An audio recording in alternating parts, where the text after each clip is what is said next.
I will, if something doesn't sit right with me, I'm going to say it. And he's going to respect that. Like, it's not like yeah, good. Respect that. He will. Like, he respects it. Yeah.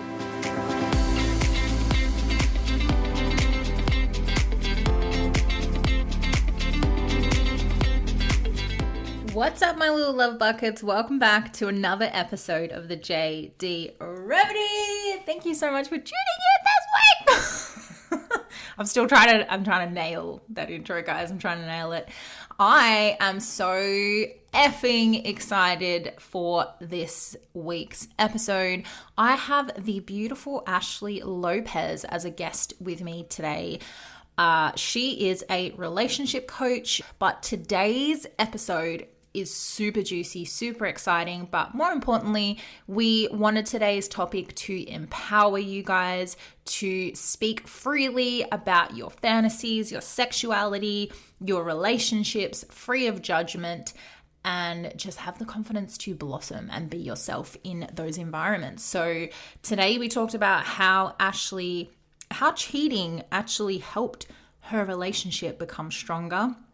We talked about open relationships, what the spectrum is, what your boundaries are in an open relationship. We talked about fantasies. We talked about how having an open relationship can empower you and empower your self-worth. Super excited for today's episode. Let me know what you guys think. As always, it will be posted in the Facebook group for an open discussion. If you guys need anything after this podcast, if you're open to more questions, Ashley has plugged her socials and her business at the end of the episode. So if you have more questions for her on what she has spoken about, what we cover today, if you're ready to explore, if you're feeling confident and empowered, just as I was after this episode, then go nuts, reach out to us. But I hope you enjoy, my loves.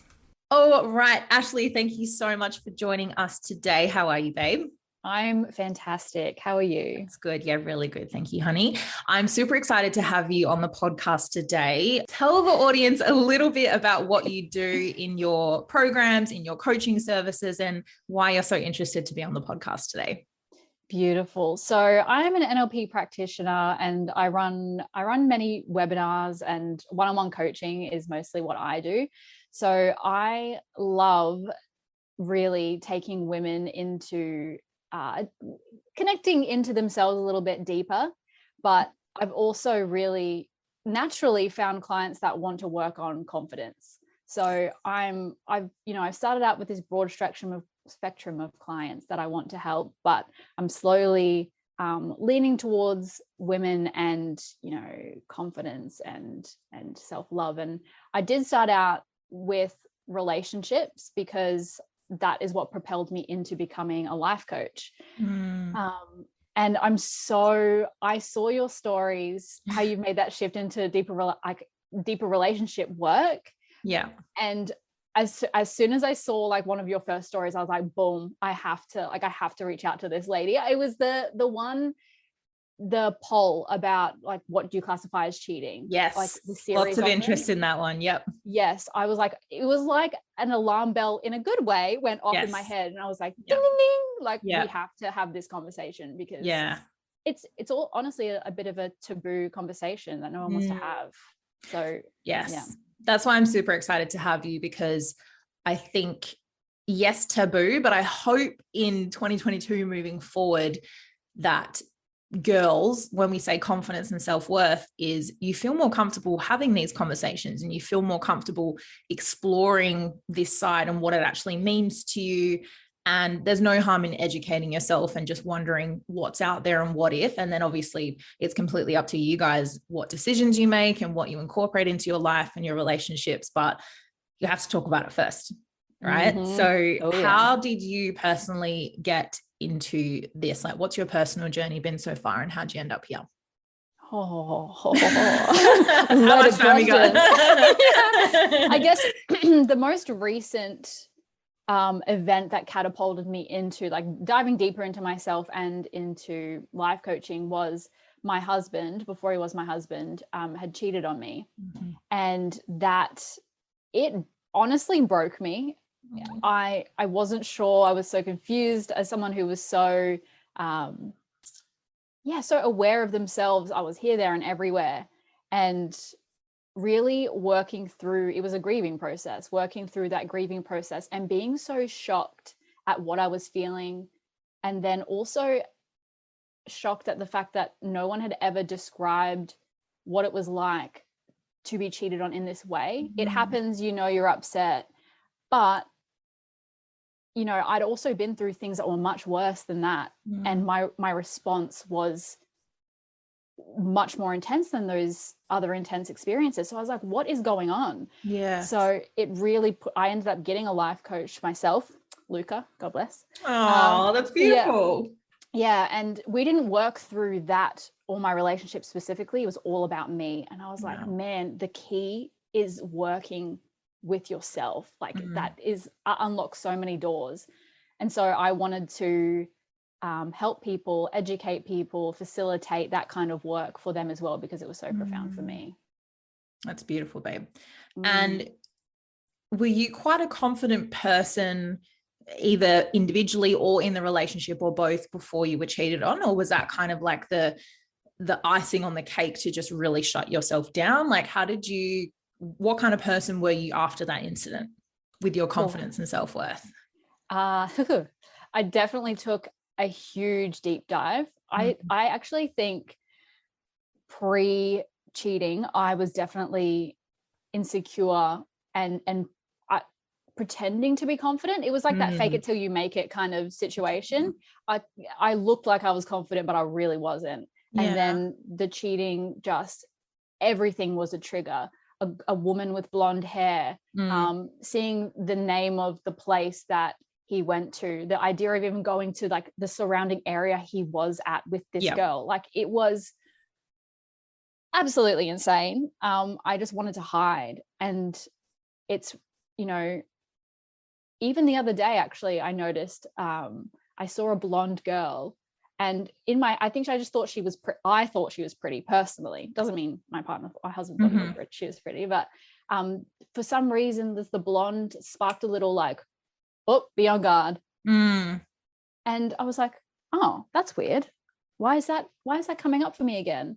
And I guess the difference is now I have this newfound confidence in myself. I had to take that journey of it's not about her, it's not about him, it's about me now. Like I really have to,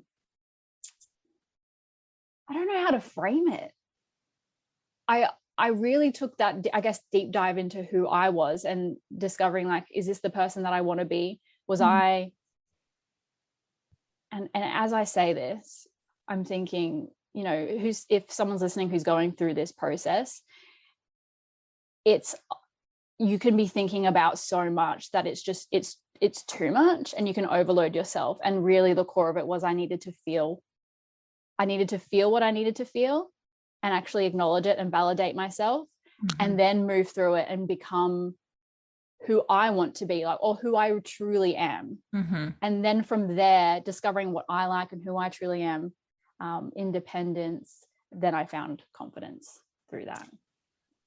Aside from that independence and confidence, what do you think that hurt or that trauma, the cheating trauma, actually taught you about yourself? Because I referenced in my last episode, one of the stages of getting through infidelity is understanding that unfortunately we have to go through shit times to build our character and build our values and understand what we actually like in a partner and what we understand about ourselves. So obviously you went through that. So what did it really teach you about yourself? It taught me that I need to trust so many things. Okay, firstly, I need to trust my intuition. I knew, but I didn't want to know. What else was there? There's something tied to intuition that I had just thought of. Can you ask me the question again? Because that's okay. Yeah. What did the trauma of being cheated on and that whole experience, what did it teach you about yourself? Oh, okay. Yeah, loaded question. That's why I got confused. It also taught me how much I avoid feeling certain feelings, and that it also taught me you have to go through those motions. You have to be willing to feel those things to truly heal and move out of it and step through. So my issue when I was younger was I would feel things and I would get stuck in the feelings. And then as I moved into like a young adult, I would avoid feeling the feelings and just go, what action do I need to take? Mm-hmm. And then the cheating was a catalyst for me to go, I can't run from these feelings. They're everywhere I go.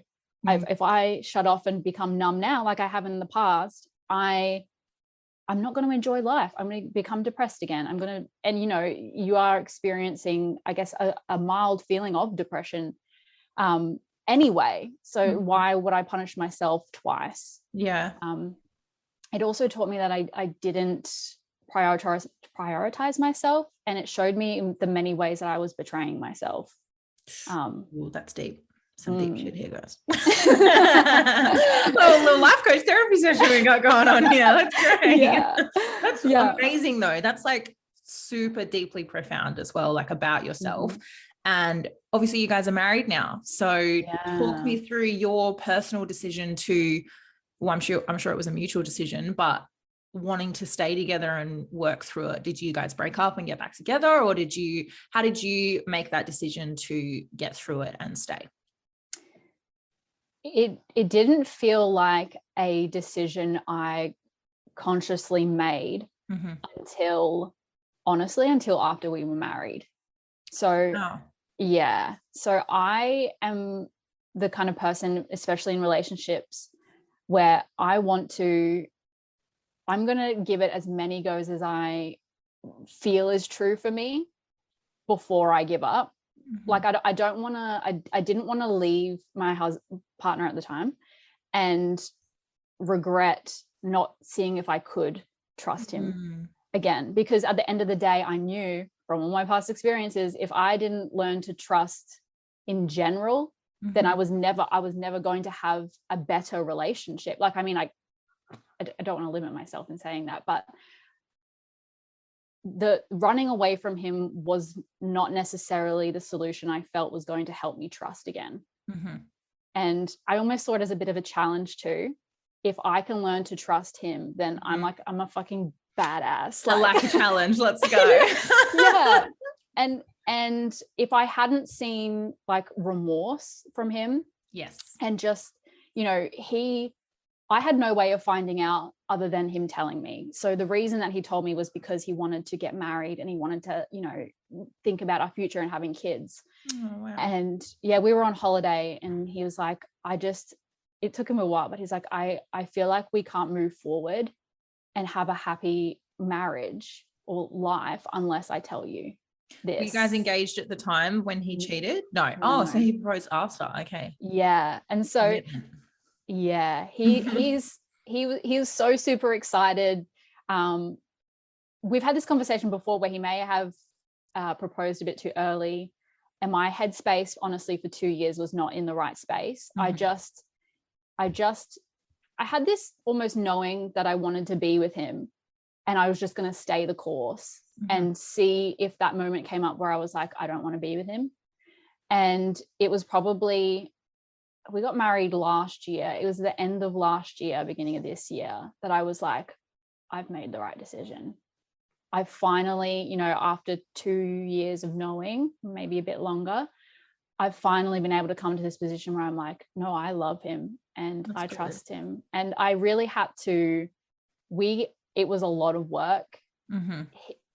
He saw me at my worst. And in my eyes, he had to be willing to do the work as well. Like it wasn't going to be a one-sided thing. So I was like, couples counseling came up multiple times and he was like, all right, let's do it. Yeah. And we did that. And that really strengthened our bond and our trust. But it was a long-winded challenge the whole time, trying to even just go out together and have a good time and not be thinking about things like that. Yeah.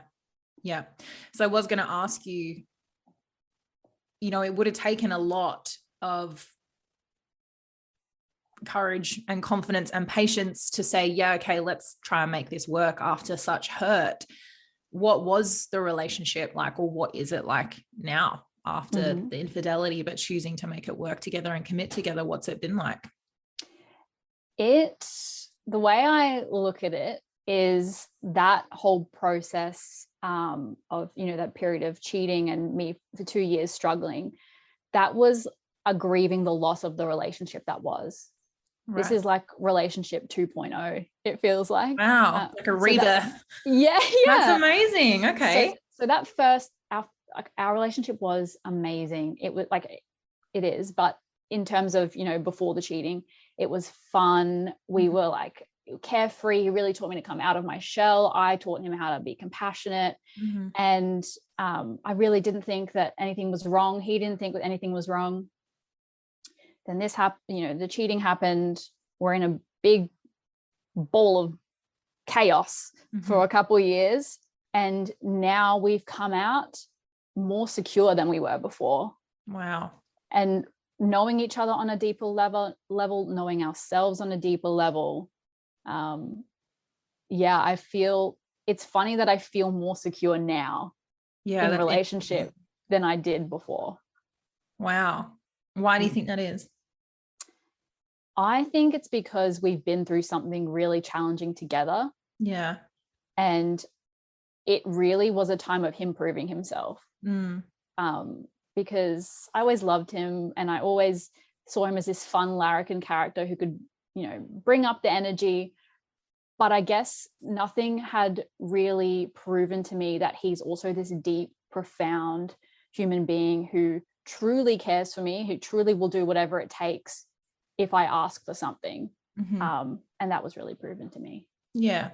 It sounds like you guys have done a lot of work in terms of the lessons it's taught you and what's come of since it's happened. And it's and I don't want to say odd because that sounds judgmental, but what a different way to look at something awful that happened at the time. But now it's like you're kind of not grateful, but almost it's kind of done really well for your relationship. Like it's strengthened you both individually and as a couple. So that's a really cool way of looking at it, I suppose, or it coming to be. Yeah. Very that's true. Really cool. Really and I cool. also didn't know what I guess the breaking point would be for me. Like I'd never wanted to think about like, if he cheated on me, would I leave? Whereas now I'm in this position where I'm like, if he was to ever cheat again, it's not out of a place of avoiding the hurt that I was experiencing or a hatred for him. It's more of a love for myself to go, okay, that's not something that I feel is going to benefit me again or anymore. And so now I have that perspective. And as we were talking earlier, it's before recording, it has opened up the conversation over the like monogamy continuum. Yes. As well. Yeah. Let's deep dive into that. Cause I know I was going to ask you about, because obviously you made the decision to stay and you set boundaries for yourself and the relationship. And you said he has to work on stuff. So what has that opened up to you in terms of what you see as cheating, what's okay, or perhaps what you want to explore together now you guys are a little bit stronger, and I can hear it in your voice and just the way that you light up when you talk about your self-worth and your confidence is a little bit different now. So what's that opened up for you guys? It has definitely opened me up to speaking up in general. I will, if something doesn't sit right with me, I'm going to say it, and he's going to respect that. Like, it's not like he's gonna respect that. He will. Like, he respects he respects me enough now to do that. I also think that although as I think about it, it does give me anxiety, I have opened my field of what is okay and what isn't okay in terms of monogamy. So even prior to the cheating, I'd already brought up to my husband before he was my husband. I'm just gonna say his name, Chaz, because otherwise it's gonna be confusing.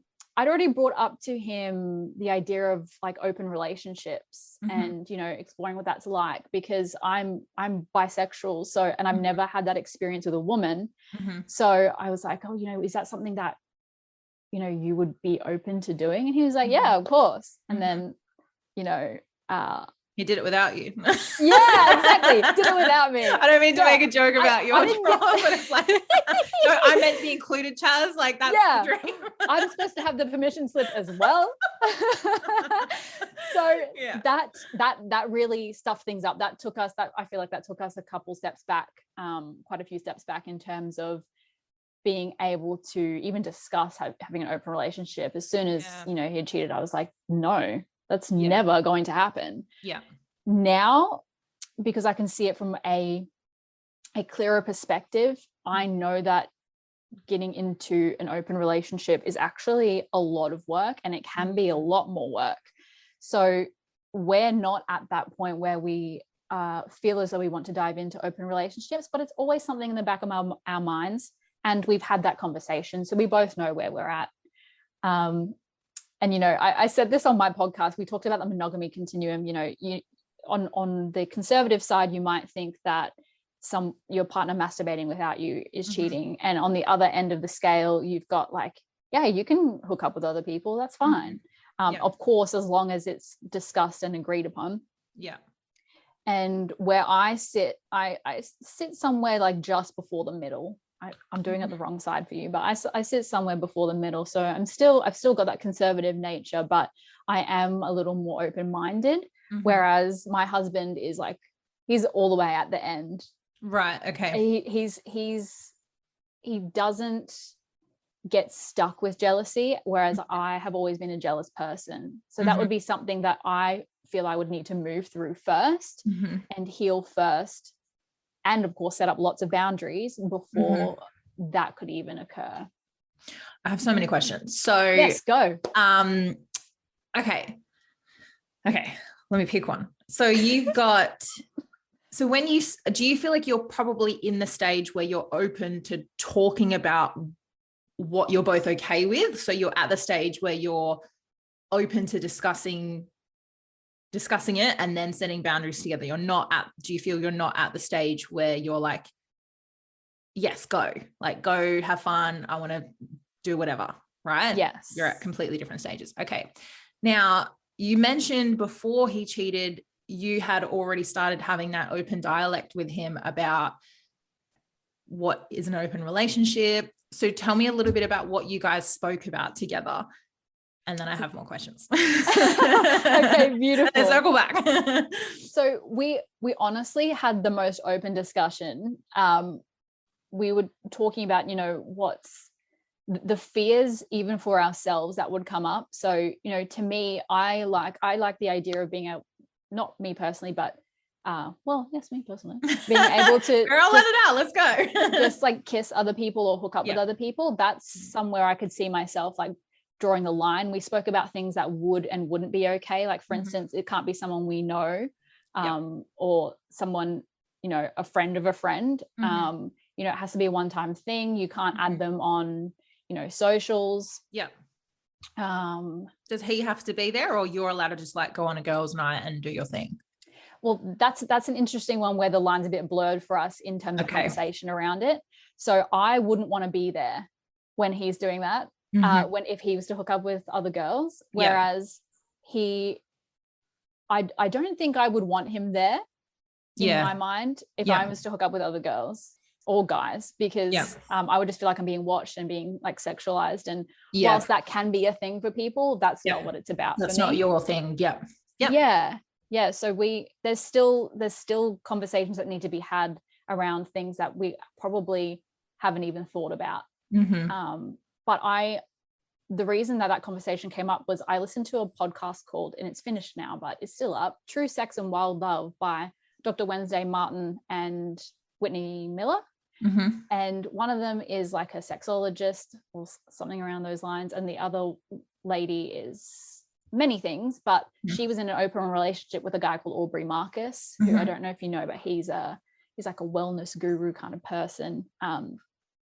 And just the way they spoke about, you know, their open relationship, and they were so open about it, I was like, oh, I've never even considered that before. And I felt myself being triggered, and it only made me want to talk about it more, because I was like, I don't want to run from this feeling. I want to know what this is. I've never heard of this. So and I think it's so important to talk about, especially with boundaries, because I'm assuming if it excited you that much, where you have this almost anxious energy to blurt out the excitement and discuss it with your partner, to then only be met with you feeling like you had been cheated on and those boundaries were crossed. So where do you think that missing gap was from you guys having this open, you know, confident, strong conversation between, oh, we're open to exploring this kind of stuff, to him actually cheating? What do you think happened from A to Z, and why do you think your boundaries were crossed, or was it not made clear? Or I'm kind of flooding your head with words now, but you see where I'm going. It could possibly be in the back of his mind, like his subconscious, because we'd had that conversation. He may have thought that it wouldn't affect me as badly, but he knew in that moment that it was wrong, and he knew afterwards that it was wrong. He didn't want to come home because he couldn't face me, because it would meant he would have to face himself. So now, like, I personally don't think that conversation was like part of the reason that he cheated.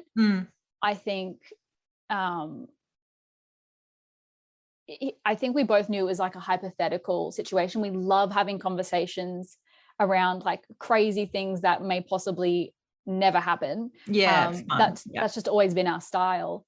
But whereas now you know, having practiced having so many strict boundaries in place, like with our couples counselor through that situation, and then learning to shift them as I felt necessary, I feel super confident in being able to go, I'm not okay with that. That's not okay. Whereas it's still, you know, because he has cheated, I would have to test those smaller boundaries first before I would feel confident going, yeah, of course you can hook up with these people, and I fully trust that you will come back to me, and that you know, nothing further will develop. And it is different to polyamory, where, you know, polyamory or polygamy is where you openly have other relationships with other people, which sounds stressful, but also fun at the same time.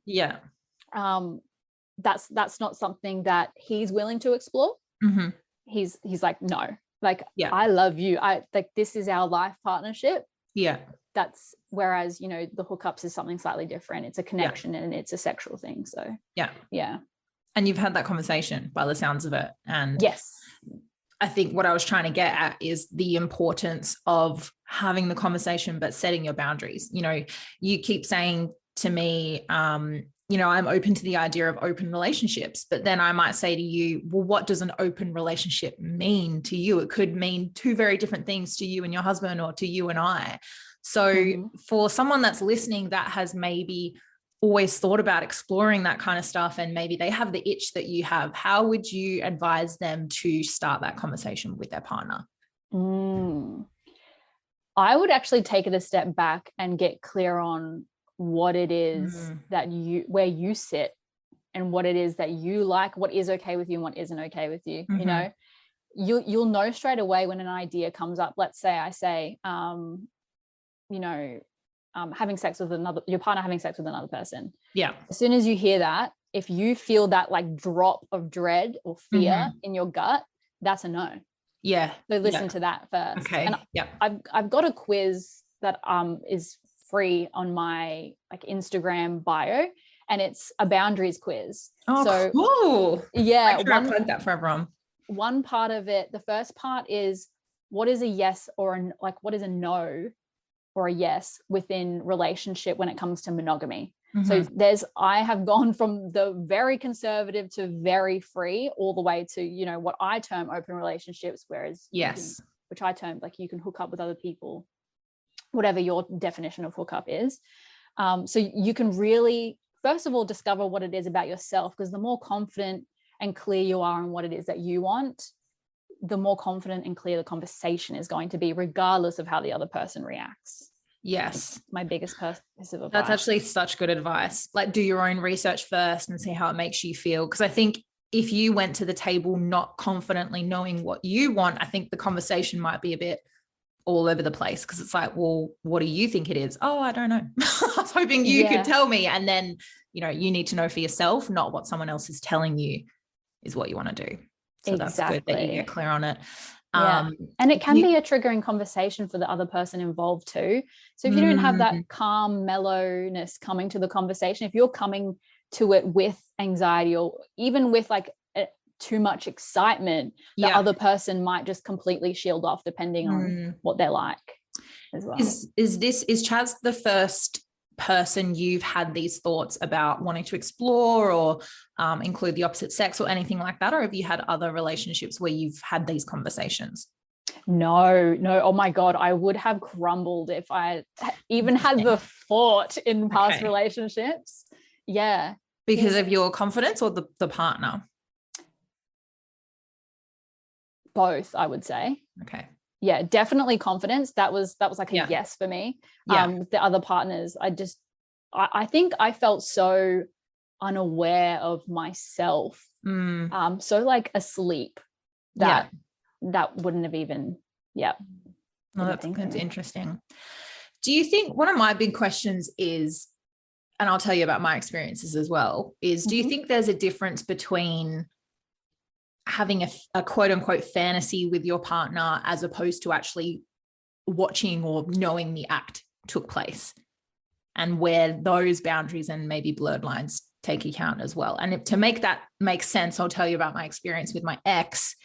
Is I always had this fantasy, or I was aroused, I don't know why I'm using such formal language, about the idea of him being with another girl, whether I watched it or just knew about it. And we explored it in terms of when we went out clubbing, I would tell him to go hit on other people. Like, I was like, don't know if I'm comfortable watching you kiss them yet. Or like, it was just a turn on to watch him flirt and try to pick up girls in a nightclub. Right. But then we would have conversations and he would say, well, what if she kisses me? Or what if she wants to come home? And I'm like, oh, I don't know yet. Like, how do you explore that? Like, I suppose, do you have to, oh, sorry, my microphone. Do you have to physically explore it to then realize, oh, I didn't like that. I feel really uncomfortable. Or is there a way to maybe talk about it further before you put yourself in that situation? Honestly, I think you have to try. I never know. Yeah, you literally never know. Like, if you had said to me, you know, what if like you love this person and they cheated on you? If you had said that to me years ago, I'd have been like, I'm leaving. Like, no questions asked. I'm leaving. Oh shit. That was But yeah, so you know, especially if you're not good at listening to your intuition, or if you don't feel that connected to your own inner compass, doing the quiz that I spoke about before, you might get some answers from your gut and you might not. You might be like, oh, I'm not really sure. And so I guess the most important part would be to, you know, and this is kind of something that my husband and I do before we go out, is we have like a little moment together where I'm like, he's like, I've got you. Like, you're safe. And this is something we set up after the cheating, but I absolutely love it. You know, I love you. I've got you. And we've had this conversation where, you know, if I'm uncomfortable with something, I'll come find him. And if he thinks that there's something a bit off that would cross a boundary or a line for me, then he will walk away and he will come find me. Wow. So I think that's also something that needs, even in the example that you gave, that needs to be something that is discussed, you know, that mutual respect of, I know this crosses my partner's lines. So that is a red flag, and then I will walk away. Wow. Putting your relationship first, even if it's something you want to explore, you have to respect that it's not okay for your partner. Yeah, that's huge. Yeah, 100%. And you might even be like, yeah, okay, let's give it a go. And then within that second they're walking away, you feel that dread. You're like, you've changed your mind. That is okay. Yeah. 100%. Yeah. And for me, like, I think it was a fantasy to have someone included or at least watch, because I think in my gut I was like, I don't know if I would actually want to watch that, or it's just like, it's fun in my head. Do you know what I mean? And that's okay too. Like if that's your fantasy and that's what you think about and that excites you, then it's still okay to stay in your head. I think it doesn't always mean you have to act on it, but I think like from what you've been saying, the actual confidence and courage to talk about it with your partner, because they might say, no, I'm not comfortable with that at all, or maybe we should try it. But I think you girls know, listening in your gut, you know, if your partner is the type of person that's just absolutely taking advantage of the situation, or they genuinely want to explore this with you. And yeah, the tricky part is too, if you've had a relationship before where someone has betrayed your trust, you'll also note that the similar feeling will come up. Like it can be hard to distinguish between what is, you know, past stuff that I've no longer healed versus this guy is actually taking advantage of this situation. So, and that's where the work that we do becomes so important, right? Because the deeper the relationship you have with yourself, the more aware you are of yourself, then you can distinguish between, oh no, this is actually just old stuff coming up. I need some, like, to self-soothe or whatever, versus this guy's playing me for a fool. And it's interesting, something just came to my mind with one of my other ex-partners. I think I was still very young, like 18, 19. And this partner was a notorious cheater, like cheated on me all the time. And I stayed.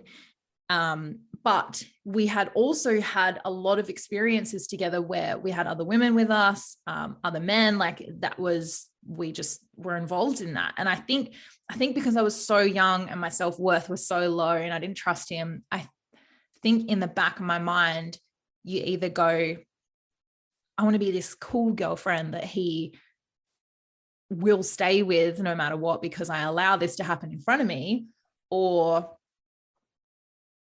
if he's going to cheat on me, I might as well involve myself. You know what I mean? Yes. And how horrific is that? So but it's honestly, I truly believe, and I mean, this is just anecdotal, but I truly believe that everyone goes through that thought process when they're deciding whether or not they stay in a relationship. That's something that I also wanted to bring up. Was I watched this video of this woman who had been in many open relationships before, and she was saying that, you know, if you're here watching this video because your partner's just cheated on you and that's the sole reason why you want to be in an open relationship, then an open relationship is not for you, especially not right now, because you're probably still in the grieving process and you're looking for a way to, you've got that belief of cheaters always cheat, and you also just are trying to protect yourself. Well, if I give him permission, then it doesn't hurt me. And it's not true at all. Yeah. So because you still continued with other females behind my back, and it's very different. So I'll ask you then, because obviously you guys went through that really hard 2 years together, and now you guys are comfortable having those conversations. How does it feel different for you from him cheating to him if he were to kiss a girl at a nightclub now and you knew about it? Like, how has that changed for you? It's so funny. It's simply just the permission. Just me going huge. It's one simple thing that immediately clears the slate, the fear of being hurt, because I'm like, well, you can go and do it. And it's the control, like, you know about it and you've given your consent to say, I'm okay with this, so it doesn't hurt you because you know it's happening, right? Yes. Yeah. That's exactly right. And I think, you know, part of the hurt of that whole situation with Chaz and this other girl, the part that actually hurt me more was that she knew about me. And it was honestly, I hate it. It's something that I'm still trying to work through. Yeah. It's that sisterhood betrayal. Yes. Yeah. That's probably one of the biggest things, because I think it's also because I personally would never do that to somebody else. Like, that's a rule that I would have, you know, if Chaz and I would to be in an open relationship, the other person would have to be single. Like that would be that. It sounds like a weird, silly rule to speak about, but it's so important to me. I would never want to put that hurt onto somebody else. Yeah. Me too. I think, and that's why it's important to have these conversations with yourself first, because everybody values different things. Like another girl might not think that's a problem. And for me as well, also for us, that's like a huge boundary cross. Like I'm not ready to ruin someone else's family for my explorative fun. Do you know what I mean? Like get super clear on what you value individually, but also as a couple, because I think values is something you have to be on the same page with. Otherwise it can get very messy. It can get iffy. I agree. Very, yeah. So being comfortable talking about this in your relationship, and you said you've been a lot more confident. How has this empowered you in terms of your self-worth, having this open relationship, or at least having the conversations about it? How does it empower you and your self-worth? Oh man, just the fact that I can talk about it without reacting emotionally and talk about it with you now and think about it is the empowering part. I feel like I truly feel that saying of you're the master of your own life, or you know, you're the creator of your own life. It takes something like being cheated on, where you feel disempowered, where you have no power at all, and completely flips the script to go, no, actually I'm flipping this shit on its ass. 180. Yeah. I like that word, power. You're taking the power back. That's really cool.